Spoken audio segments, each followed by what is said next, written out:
Agosto, capítulo 22. Alzira Vargas do Amaral Peixoto descobriu seu pai, como ela mesma dizia, no dia em que o perdeu pela primeira vez. Era o ano de 1923 e o pai partia para lutar numa revolução que parecia não ter fim, a primeira entre muitas outras em sua vida. Ele parecia muito alto e poderoso, em sua farda mescla azul de coronel do Corpo Auxiliar Provisório da Brigada Militar, com botas e talabartes pretos, um revólver negro num coldre preso no cinturão, a cabeça de bastos cabelos castanhos escuros ondulados, coberta por um chapéu de abas largas. Alzira não esqueceria nunca a leve carícia do bigode preto do pai roçando o rosto dela num beijo de despedida. Desde aquela época passara a vê-lo sempre como um protagonista de grandes feitos. Os momentos de singela alegria, como quando ele lhe ensinara a jogar bilhar nos salões do Palácio do Governo em Porto Alegre, eram menos significativos, ainda que agradáveis de recordar. As lembranças que dominavam sua mente e ocupavam seus sonhos eram as dos momentos de tensão e heroísmo que haviam vivido juntos, como em maio de 1938, quando os integralistas invadiram o palácio para prender o presidente, com a conivência do comandante da guarda, o tenente e fuzileiro Júlio Nascimento. Os invasores eram jovens, imberbes e inexperientes. Atacantes e defensores se igualavam em sua grotesca e fatal inépcia. Isso ela podia ver hoje, friamente. Mas Alzira recordava, sem que essa lembrança tivesse sido deformada pelo tempo, a figura épica do pai mantendo a calma no meio da comoção geral. Antes, em 1930, naquela plataforma de estrada de ferro, ela ouvira emocionada seu pai. Agora não mais um coronel, como em 23, mas um soldado raso, vestido de caque que chefiava a revolução que colocaria em suas mãos, por muitos anos, os destinos de um povo e de um país. Proferi seu inesquecível comando. Rio Grande, de pé pelo Brasil. Em 1932, no dia 9 de julho, ela estava em um jantar dançante no Country Club do Rio de Janeiro. A primeira festa realmente elegante a que fora em sua vida, quando vieram buscá-la para voltar para o palácio, pois havia eclodido uma insurreição em São Paulo. Seu coração batia excitado enquanto o pai lhe dizia que as alegações constitucionalistas dos paulistas eram um simples pretexto para a sublevação, pois ele, há mais de um mês, nomeara uma comissão para elaborar o projeto da nova Constituição brasileira. Essas reminiscências vinham, às vezes, misturadas com o doce aroma dos charutos que o pai fumava.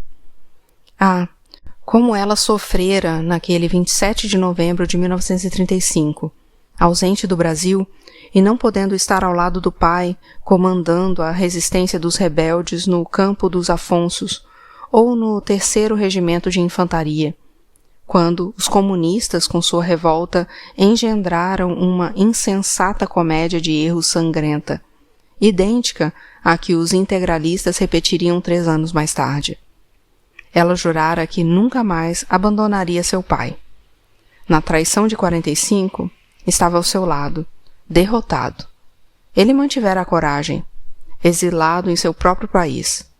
Portara-se com dignidade exemplar. Alzira pensara que a história redimira seu pai em 1950. Agora, naquele aflitivo agosto de 1954, em que, pela primeira vez, viu o pai como um velho desencantado, um homem sem esperança, sem desejo, sem vontade de lutar, um homem pequeno, frágil, doente, vítima das aleivosias torpes dos inimigos, dos julgamentos ambíguos dos amigos. Agora, ela tomava consciência da história como uma estúpida sucessão de acontecimentos aleatórios, um enredo inepto e incompreensível de falsidades, inferências fictícias, ilusões, povoado de fantasmas. Agora ela se perguntava, Então deixara de existir aquele outro homem cuja memória guardara tantos anos em seu coração? Era ele um outro fantasma, mas nunca existira? Esse pensamento lhe foi tão doloroso e insuportável que por momentos ela pensou que não resistiria e morreria de dor, ali, na janela do Palácio do Ingá, em Niterói. Apesar de ter saído de folga na véspera, Matos estava na delegacia naquele domingo quando Cosme, o filho do português Adelino, pediu para lhe falar. O senhor sabe que o meu pai morreu? Eu soube. Sinto muito. Desde garotinho eu tenho medo da polícia. Eu perguntava para o meu pai, ainda menino, por que tinha que existir uma coisa tão ruim assim, que prendia e maltratava as pessoas. Essa pergunta é difícil de responder, disse Matos. Não que o senhor tenha me maltratado quando estive aqui preso. Silêncio. E o parto da sua mulher? Correu tudo bem? Sim, mais ou menos. O menino tem um problema de asma, mas a doutora disse que com o tempo isso passa. Silêncio. Você precisa de alguma coisa? O assunto do seu pai está encerrado. Eu vim para lhe dizer uma coisa. Não sei se isso pode ser ruim para mim. Talvez seja, mas não importo. Diz o que você quer dizer. O senhor convenceu meu pai a confessar que havia matado aquele sujeito da oficina. Convenceu o promotor a oferecer denúncia contra ele. Convenceu todo mundo. O senhor é um homem inteligente.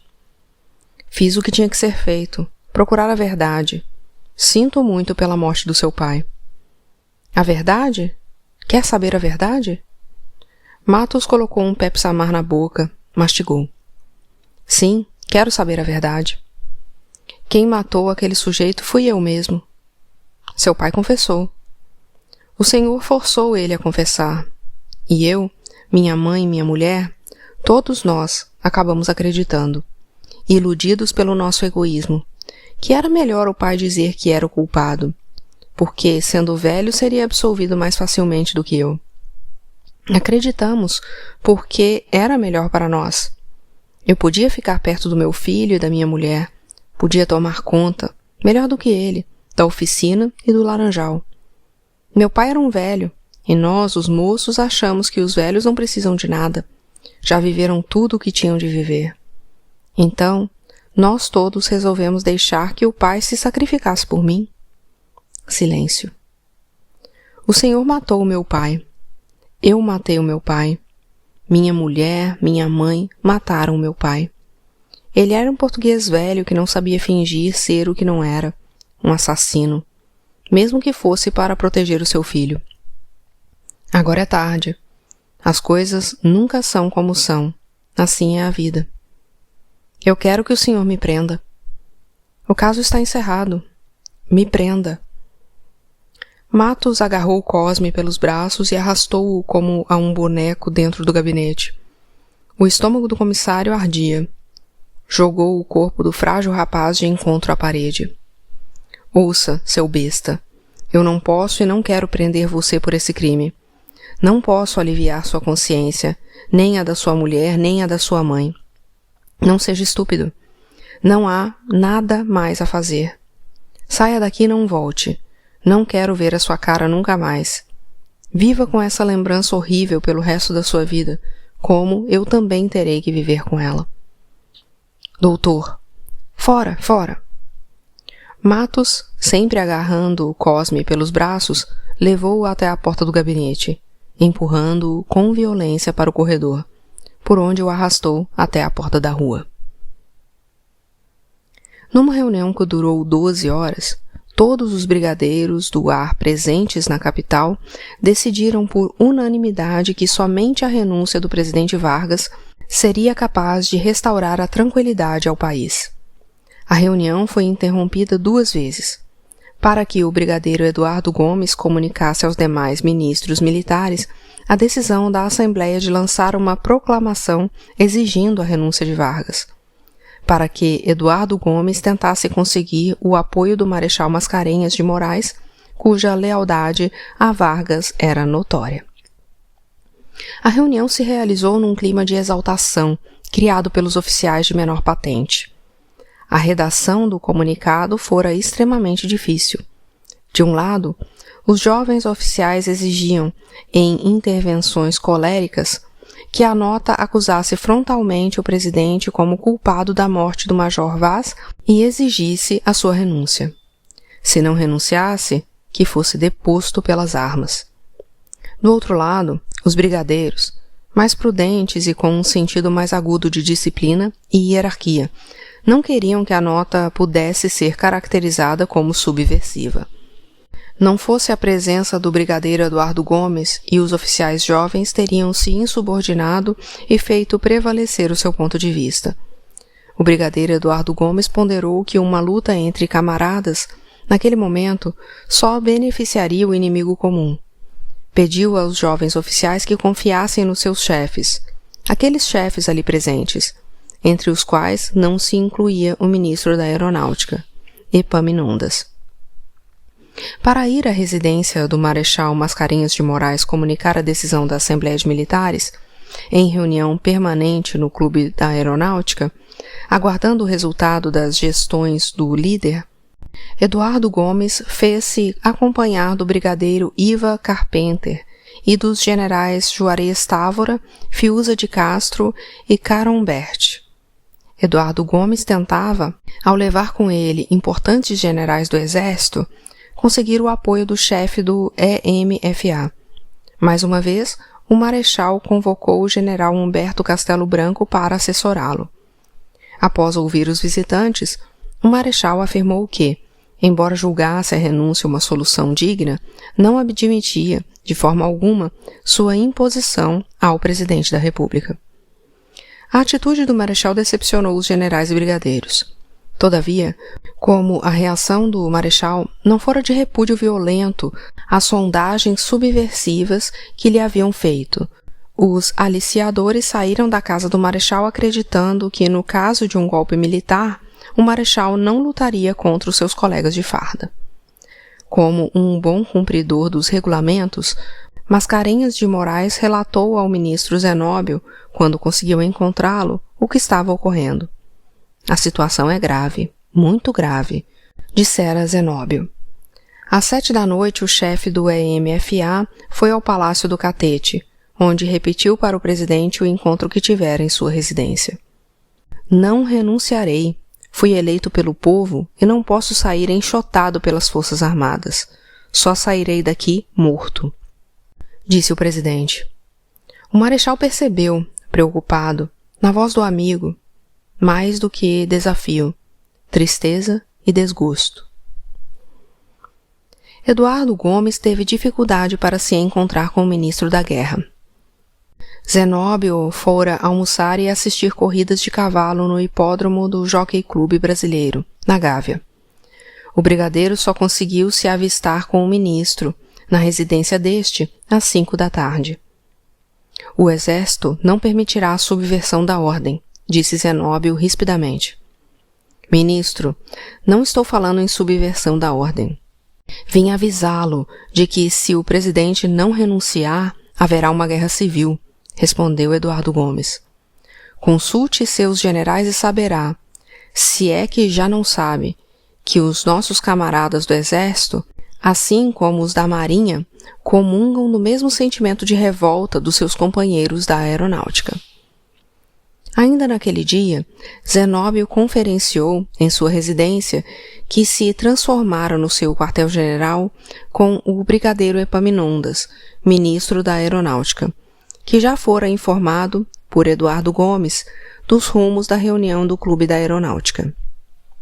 Estavam presentes ao encontro dos dois ministros o general Odílio Denis, comandante da Zona Militar Leste, e o chefe da polícia, coronel Paulo Torres. Por volta das 10 da noite, Zenóbio seguiu para a Vila Militar, onde se concentravam as principais unidades do Exército na capital. Pouco depois da meia-noite, voltou da Vila Militar, indo direto para o Ministério da Guerra, onde o esperavam quase todos os generais da ativa do Distrito Federal.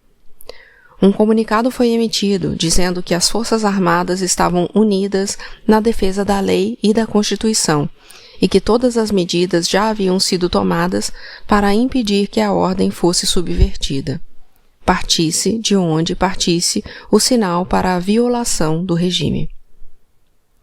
Até de madrugada, a residência do Sr. Café Filho, vice-presidente da República, manteve-se repleta de amigos e correligionários. Café Filho mostrava-se bem-humorado, dando vazão a uma característica de sua personalidade que os amigos chamavam de espírito blagueur. Não quis fazer declarações à imprensa. Os navios de guerra, ancorados na Baía da Guanabara, mantiveram seus fogos acesos durante toda a noite.